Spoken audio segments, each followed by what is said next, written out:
जैसा कि आप सभी को पता होगा कि प्यार मोहब्बत होता इसका खेल नहीं होता है जिंदगी में।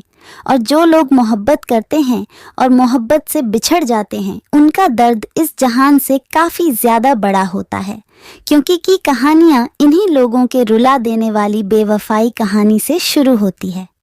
शॉपिंग करने के लिए अंदर जाती है तो पीयूष को किसी प्रकार का काम लग जाता है।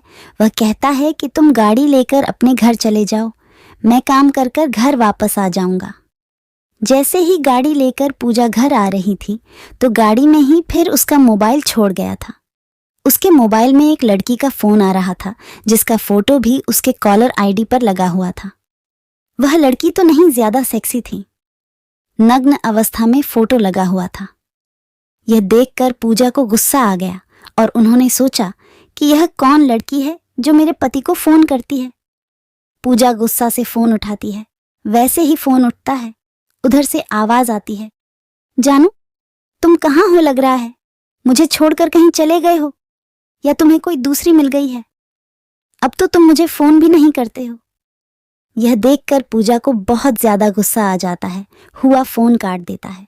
जैसे ही पूजा फोन करती है वह बहुत ज्यादा गुस्से में होती है। वह गाड़ी इधर उधर और बहुत ही स्पीड चलाने लगती है। गाड़ी स्पीड चलाने के क्रम में उसके सामने एक बहुत बड़ी गाड़ी आती है और पूजा गाड़ी को कंट्रोल नहीं कर पाती है और उस गाड़ी में जाकर टक्कर मार देती है। पूजा जैसे ही गाड़ी को टक्कर मार दी है वह बेहोश हो जाती है। अब तो पूछा कि बहुत ज्यादा हालत खराब हो गई थी। उसके दिमाग से बहुत ज्यादा खून निकल रहा था, मतलब उसके सर में चोट लगी थी। जैसे ही ऐसी जानकारी पूजा के घर वाले तथा राज को मिलती है, वह तुरंत ही दौड़े दौड़े शहर जाकर अपनी पूजा को उड़ाकर हॉस्पिटल लेकर आता है। हॉस्पिटल ले जाने के क्रम में पूजा की हालत बहुत ज्यादा खराब हो जाती है, जिस कारण से उसे बहुत ज्यादा मात्रा में उसके सर से खून भी निकल रहा था। यह देखकर राज को बहुत ज्यादा फिक्र होने लगी थी, लेकिन फिर भी वह पूजा को संभाल कर हॉस्पिटल लेकर गया। हॉस्पिटल लेकर जाने के बाद डॉक्टर ने चेक करता है और कहता है कि इसके दिमाग में चोट आई है। पूजा के दिमागी हालत सही नहीं है। हो भी सकता है ये पूजा को अब कुछ याद भी ना आए, और याद आने में कितना दिन लग जाए ये कह भी नहीं सकते हैं। उस समय तक अब तो पीयूष हॉस्पिटल आ चुका था। डॉक्टर की यह बातें सुनकर पीयूष कहता है कि अगर इसे याददाश्त नहीं आएगी तो मैं इसे नहीं रखूंगा। अगर इसकी स्वास्थ्य सही नहीं रहेगी तो ये मेरा कौन सा काम आएगी।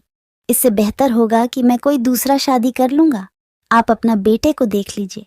यह बात पीयूष कहता है पूजा के माता पिता से। लेकिन पूजा के माता पिता भी इन सभी बातों को नहीं बोलना चाहते थे, नहीं सुनना चाहते थे, क्योंकि उसके बेटे की तबीयत बहुत ज्यादा खराब थी। वह जल्द से जल्द चाहते थे कि उसकी बेटी पूजा पहले सही हो जाए, उसके बाद जो होगा देखा जाएगा। इतना कहते पीयूष कहाँ से चला जाता है और कहता है कि अगर इसकी तबीयत और इसकी दिमागी हालत पूरी तरह से सही हो जाए तो मुझे बता देना। और साथ में पीयूष यह भी कहता है कि अंग्रेज के दिमागी हालत सही नहीं हो रही होगी तो मुझे मत बताना, मैं दूसरा दोबारा शादी कर लूंगा। यह सब सुनकर पूजा मन ही मन रो रही थी, लेकिन राज उसे दिलासा दिलाया था कि सब कुछ सही हो जाएगा, तुम बस सही हो जाओ। बहुत पहले से ही प्यार करती थी, लेकिन मैं अपने प्यार को समझ नहीं पा रही थी।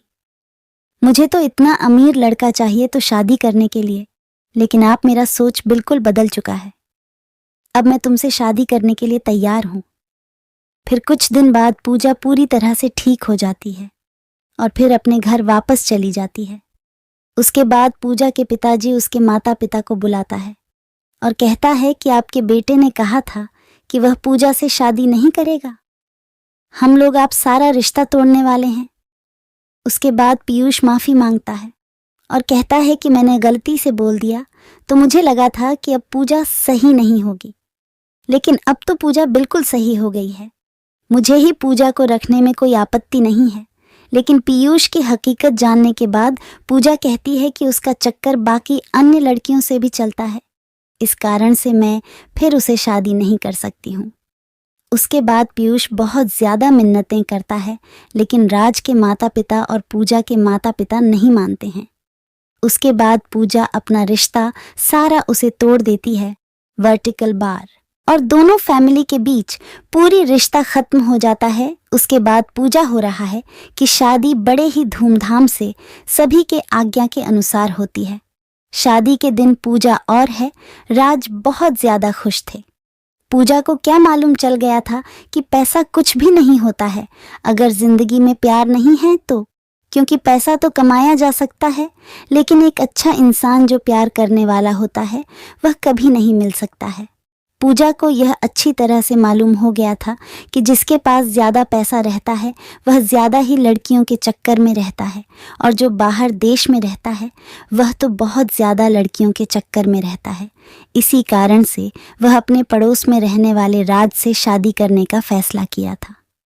अब तो शादी करके दोनों अपनी अपनी जिंदगी बहुत अच्छा था, बहुत मस्ती के साथ गुजर रही थी। इससे हमें यह शिक्षा मिलती है कि हमें अपनी पसंद के लड़के भी कभी भी अमीरी गरीबी का फासला नहीं ढूंढना चाहिए, बल्कि अपने जीवन साथी में जो हमें जिंदगी भर प्यार कर सके ऐसा जीवन साथी ढूंढना चाहिए। क्योंकि आजकल की लड़कियां सिर्फ पैसों वाले लड़कों पर मरती है। इसी कारण से मैं सभी को कहना चाहता हूँ कि जिंदगी में पैसा ही सब कुछ नहीं होता है, प्यार करने वाला ही अच्छा सा लगता है, जीवन में स्वर्ग ला सकता है। हमें उम्मीद है कि मोहब्बत करने वाले लड़के और लड़कियां और प्यार में पागल लड़की और लड़कियों को यह कहानी बहुत ज्यादा पसंद आया होगा।